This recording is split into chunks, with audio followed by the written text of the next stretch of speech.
Did you miss me? So I want to explain to you guys why I was gone for the time I was. I know it was kind of abrupt and out of the blue. Before we get into today's video, that's what I'm going to do. So if you want to skip ahead, feel free to do so. So to begin with that, I actually was fortunate enough to get a new place of employment, which is pretty dope because I'm actually working with two of my older brothers. And that's something I've never experienced before, but because of this whole new employment change, I was away from home, so I didn't really have a room like this where I could record in a non-distracting area. But I'm back now.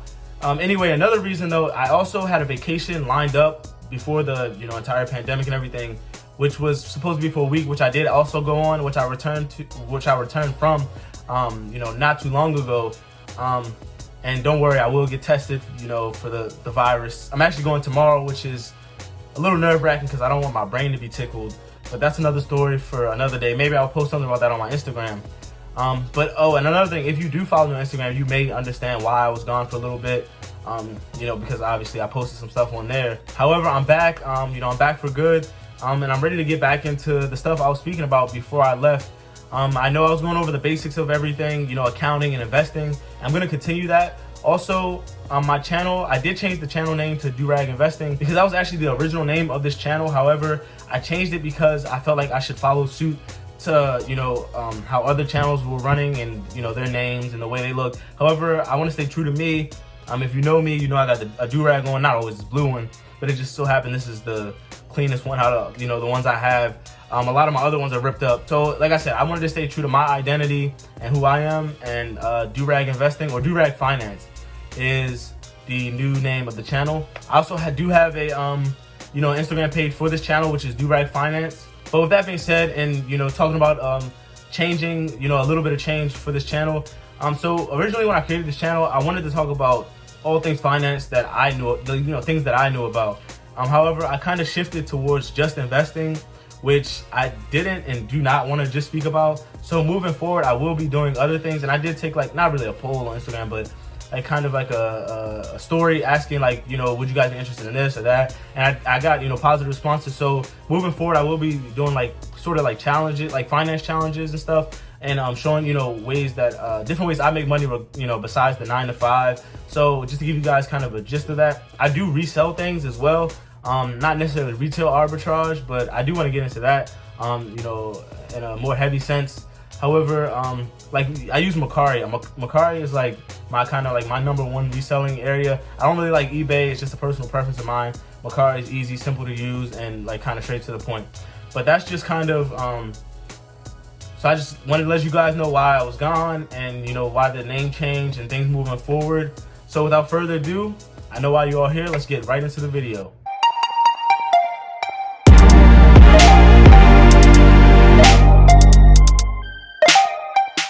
Hello everyone and welcome back to the channel. For those of you who don't know me, my name is Tyler Rice. I'm a business and finance student and I post financial content weekly.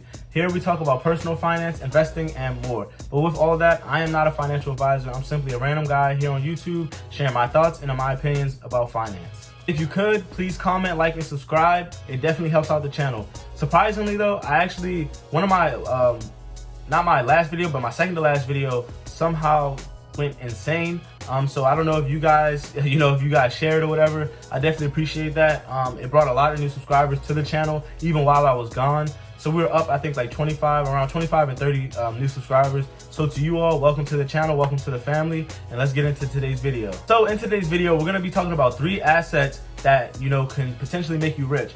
Now, of course, not just owning these assets, you'll automatically become rich. However, with the right strategies and utilization of, these assets, you have the potential to have a wonderful and bountiful, ROI, which is return on investment. But without further ado, let's get right into the list. All right, so number 1 on the list is cash. And of course, it's a no-brainer, I know. But unless you're living under a rock, cash is money in its physical form known as banknotes. And so banknotes are such like the dollar bill or coins such as the quarter. And in accounting, we like to call this a current asset. Now, the way I like to look at cash is not necessarily the things it can buy, however, the things it allows me to do. So in the future, I plan on living a fruitful life. And I feel like money is a way to give me the freedom and time. Now, it can't buy freedom, nor can it buy time. However, it gives me the ability to have more time and freedom to do the things that I want. So in the future, I plan on having a family. I want to be able to spend enough time with my family, kids, wife, and anything in between. And I feel like having enough capital, enough money, enough assets will allow me to do that. But with that, we know cash is king, right? However, it can be detrimental if you don't use it in the correct way. It can be detrimental to your financial health. And to me, it's crazy to think that 42% of Americans are living paycheck to paycheck, right? And out of that 42%, 25% of those people make $100,000 or more a year. And to a lot of us, and those of you watching the video, $100,000 is, to me, that's a lot of money. And especially to make that a year, that's a lot of money. Now, we're gonna use this $100,000 as an example. So say you're making $100K a year, right? However, your expenses add up to $97,000 a year. You really aren't living comfortably. And this goes to my next point, which a lot of people think income equates to wealth, which isn't the case. Those two aren't synonymous. Also, a lot of us know that a large portion of Americans don't have enough money saved up to pay for an unexpected expense between $400 to $1,000. However, there are ways to combat this or combat these stereotypes. So number one, good thing we can do is plan our purchases, right? So I'm gonna use college students as an example. Say, I know as a college student, a lot of us, we're living in dorms or apartments, and we're forced to go out and purchase our own groceries. If you're an adult, you're purchasing your own groceries anyway, right? But in our head, we're thinking, all right, I'm gonna use, let's say, $100, right? And then we end up spending $200 to $300 on things that we didn't want and not necessarily even needed. And making a list and planning your purchases is a way to, limit and eliminate overspending. Another thing we can do is create a savings account and pay ourselves, right? Now, I'm not saying go to work and then we pay ourselves. That's not really paying yourself, right? That's just a job paying you, and then you're using the money that you've made. So first though, let's talk about creating a savings account. So I would recommend creating a savings account to where you don't have a card linked to it, and then it also has long transfer days so that you're not instantly able to transfer money over to where you're spending money out of your savings. So paying yourself means once you are paid, you're using part of your paycheck on the things that you want, things that aren't necessarily assets and things that we would call liabilities, right? So like if you want new shoes, new clothes, whatever, pay yourself first, because that will also limit you from, or so set aside that money, but that would limit you from taking money out of your savings account. And then another thing, which I think is the most important on this list, this mini list within the list, is create financial goals and track them. So knowing, what you're striving for helps you have a clear image of the things you want to do, right?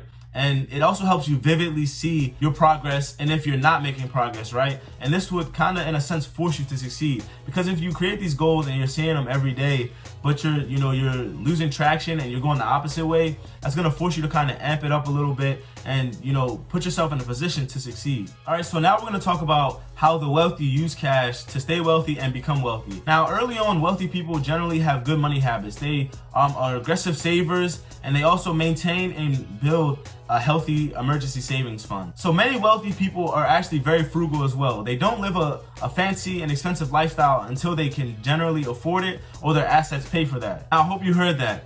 They don't live a fancy lifestyle until they can generally afford it or their assets pay for it, right? And they also practice quality over quantity. And another thing they do, which I think is another very important thing on this list, is that they use this cash to purchase more assets, right?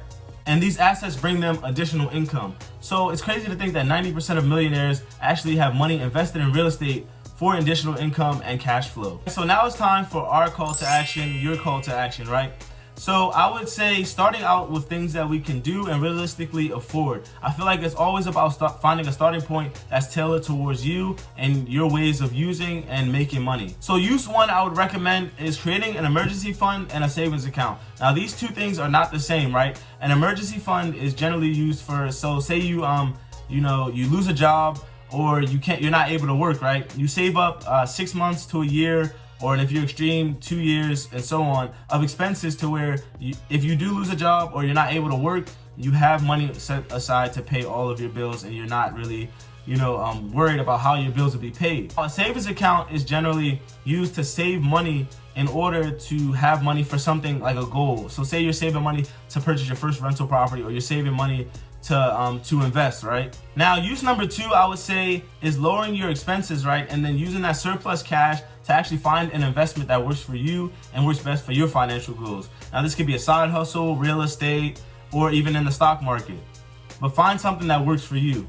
You could even buy a course and learn a new skill that brings in an additional amount of income. All right, so number 2 on the list is the stock market. So stocks, bonds, index funds, ETFs, and all of the above, right? But just so I don't have to define each term, we're just gonna call this asset the stock market, right? So the stock market was created in 1817, and it's a place where shares of a publicly traded company are bought and sold. Now, I truly believe that, and so if you're on this channel, you also know that we talk a lot about the stock market and investing, but I also truly believe that if whatever profession you're in, you should have some sort of money within the stock market in order to preserve and also grow your wealth. And of course, I'm not saying to throw your entire life savings at it. Do what you can with what you have, right? But I also think monthly contributions is something that should be part of anyone's financial life. Now, of course, when coming into the stock market, there's also risk involved. And we also talk a lot about risk on this channel. You'll hear me say risk here, risk there. And I don't want that to defer anybody, but just as like a precursor to investing into the stock market, I want people to understand that, there's a potential to lose money, but there's also a potential to gain a lot of money as well. And with that, I understand that a lot of people don't invest because of fear and also not being very knowledgeable about the stock market. So I read this survey on Bankrate. It said that 55% of Americans don't invest because they believe that they don't have enough money to invest. And just before we continue with the video, I want to clear that up real quick. So if you have at least $1 in your bank account, you have enough money to invest. And that's because of apps and brokerages, and I'm not sponsored, man, trust me, I wish. But that's because of apps and brokerages such as, Robinhood, Cash App, and also Acorn. So you can invest with as little as $1 for fractional shares. Now, just to go over what fractional shares is real quick, it's buying a portion of one share of a company in order to have, part of a company's share, right? So if you have $1, you have enough to invest. All right, back to the main points of the video. So let's talk about how people use it, or how wealthy people use it to preserve their wealth. So wealthy people generally buy and hold for the long term, right? And they also invest in index funds and also ETFs, but more on the index fund side. So let's speak about what an index fund is. So an index fund is like a basket of companies. So say if one company fails within that index, the index necessarily isn't hurt as much. But say you invest in one stock, or that stock that happened to fail, you have the potential to lose all your money if that company doesn't recover. Of course, it's less risky than stock picking and also option trading, which we'll talk about next. However, there are still some risk involved, but diversification helps combat high risk situations when it comes to the stock market. So like I said, a lot of wealthy people buy and hold long term, not just index and ETFs, but also with company stocks of companies, right? So I'm just gonna give you a little example, so I like to use an investment calculator to kind of give you a little bit of a projection of how much you would have in a portfolio after investing a certain amount and for a certain amount of time. So we're gonna do over a 10-year span. So let's say you start with $1,000 and your yearly contribution is only $6,000, right? In a 10-year span with an average return of 8%, we're gonna do kind of on the high end, 8%. You have the potential to have around a little less than $90,000 in your portfolio. Now, to some that might not seem like a lot, but to me, I think that's a lot of money. However, of course, you can invest less than $6,000 a year, more than $6,000 a year. You can invest, if you have it, invest $6,000 a month, and your wealth, of course, will be growing at a more rapid rate than investing $6,000 yearly. But this is just to show you how utilizing the stock market can grow your wealth over a certain period of time. All right, so now, of course, it's our time to go over our call to action and your call to action. So depending on what kind of investor you want to be and what your risk tolerance is, you can use the stock market in like a short-term sense. So you can be a stock picker or do option trading. Now these both are like on the risky side depending on how you look at it and what companies you're investing in. But like I said, if you're someone that wants cash in the short term, I would say starting out, of course, learn the basics of the basics until you learn how to option trade successfully. Of course, there's no 100% success rate with option trading or trading of any kind. However, if you want to learn option trading, I think that's a good way to earn cash in the short term in order to turn that money or put that money into a holdings for the long term and to preserve your wealth as well. Now, because like I said, both of these are risky, choosing stocks though, like to hold long term, is less risky than options trading. Like options trading, I think of it, it's not like Forex, but I think of it like Forex, where one bad trade can ruin your entire account. But now let's talk about use number 2. So use number 2, you can go the generally safer route, which is in investing in index funds and ETFs as well. So they are generally slow moving, but they have minimal risk. And honestly, to start, I would say if you have $50 to $100 to throw into an index fund or ETF, start there, because that's a way to get your feet wet, and that's step 1 to financial freedom and growing your wealth as a whole. I know there's a misconception that you need thousands to start, but honestly, like I said, if you have as little as $1 in your bank account, you can start investing today, tomorrow, next week, what have you. All right, so number 3, and of course the last one on the list, we have to talk about it. It's real estate investing. Now, by now, I know you all are probably tired of hearing me talk about real estate and real estate investing. Now, I'm not investing in real estate yet. However, that is a plan of mine in the future, in the very near future. But I feel like that should be a sign that I might be onto something, and that real estate investing is definitely a good way to grow your wealth. But for those of you who don't know, real estate investing is the process of purchasing land, homes, or buildings, and etc. In order to sell or rent out for a profit. And this would also include investing in REITs, but we'll talk about REITs a little later in the video and a little further down the list. So I truly believe that real estate investing is something for beginners in this, the whole financial space. I think it's a good way to grow your wealth, even if you really don't know much about a lot of things within the financial space. And of course, I'm not going to tell you something that I'm not going to do or plan on doing in the future. Like I said, I want to get into real estate investing. And after I get my 4-year degree next year, I plan on getting my real estate license, not necessarily to become a realtor, however, just to, learn more about the real estate space and ways to go about and to become a profitable, real estate investor. Of course, just like owning any asset, there are downsides to real estate investing, right? The first thing that comes to mind is the lack of consistent income. Another thing is, if you decide to become a real estate agent and you take that route, you are on call 24/7, and that's because you have to make sure that your clients are happy and content with the way that you're handling their business, because ultimately, that's their future, that's in their future home in your hands. Another downside are bad tenants, right? Nobody wants to deal with difficult people to where the authorities may have to get involved. That's just something that in any business we really don't want, because that makes not only their life harder, but your life harder as well. And so now let's talk about how wealthy people use it to gain and preserve their wealth, right? So in order to become wealthy and maintain that, you must have a high and constant amount of cash flow. So this cash flow that wealthy people generally get from their real estate investments, they use in order to purchase other assets and also more real estate properties to expand their portfolio and to grow their wealth. And when it comes to real estate investing, appreciation is probably the biggest part of real estate investing. So appreciation is the gaining of value of a property or asset in a sense over time. So the average yearly return for a home is around 3% yearly, and that's always subject to change, and that's also not guaranteed. So with that, of course, real estate investing is also kind of like the waiting game, like the stock market. You buy and you hold for a certain amount of time for appreciating process of the asset. However, another factor of appreciation is forcing appreciation. So this is when you buy a fixer-upper home. So a home that you can put money into and you turn it into a more valuable asset that you can sell at a higher profit or a higher price for more profit. So now it's time to go over our call to action and your call to action, right? So of course, if you're watching my videos and you're getting value and learning from my videos, you're not someone who has a lot of money to put down on a property yet. However, you can invest in real estate through the stock market, through REIT investing, that's REIT investing. You can also start saving money in, how we talked about savings accounts and saving money earlier in the video. You can also start by saving money in order to save up for that first rental property to start your, your real estate portfolio. And if you're like me, you can also start by getting your real estate license just to learn a little bit more about the business. And also, if you want to become a real estate agent or a realtor, you can do that as well. So of course, none of these are necessities of living the life that you desire and the life that you want. However, I think it's important for any type of person, any person from any walks of life, to invest in appreciating assets. This is because it's very important to have a strong financial life and a strong financial health. But with that, we've come to the end of the video. Thank you all for watching, and I promise I won't leave again, and I'll see you all next time.